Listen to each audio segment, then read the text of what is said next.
எல்லாருக்கும் காலை வணக்கம். வாங்க ஒரு பருப்பு சட்னி செய்யலாம். ஈஸியான ஒன்று தான். ஃபஸ்ட்டு கொஞ்சமாக லைட்டாக எண்ணெய் எடுத்துக்கோங்க.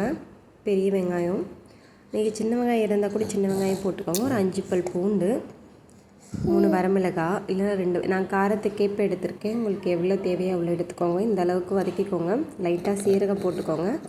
ஒரு துண்டளவு புளி கொஞ்சம் சேர்த்துக்கோங்க. இந்த அளவுக்கு எடுத்துக்கோங்க. இது தனியாக எடுத்து வச்சுட்டு இதே கடாயிலே லைட்டாக எண்ணெய் விடுங்க. இல்லைன்னா இதுலேயே லைட்டாக எண்ணெய் இருந்தால் விட்டுருங்க. அதில் நம்ம துவரம் பருப்பை கொஞ்சம் சேர்த்து நல்லா வறுத்துக்கலாம். கொஞ்சம் லைட்டாக பொன்னிறமாக ஆகிற வரைக்கும் சிம்லேயே வச்சு வருங்க, இல்லைன்னா கருகிடும். இந்தளவுக்கு வறுத்துக்கோங்க. எங்கள் வீட்டில் 2 பேர் தான் இருக்கனால நாங்கள் இந்தளவுக்கு எடுத்திருக்கேன். உங்களுக்கு எந்த அளவு வேணுமோ அந்த அளவுக்கு எடுத்துக்கோங்க.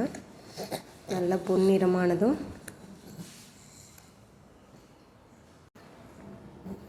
நல்லா வறுத்து எடுத்துக்கோங்க. சரி, லைட்டாக எண்ணெய் விட்டுக்கிட்டேன், பிடிக்காமல் இருக்கும்.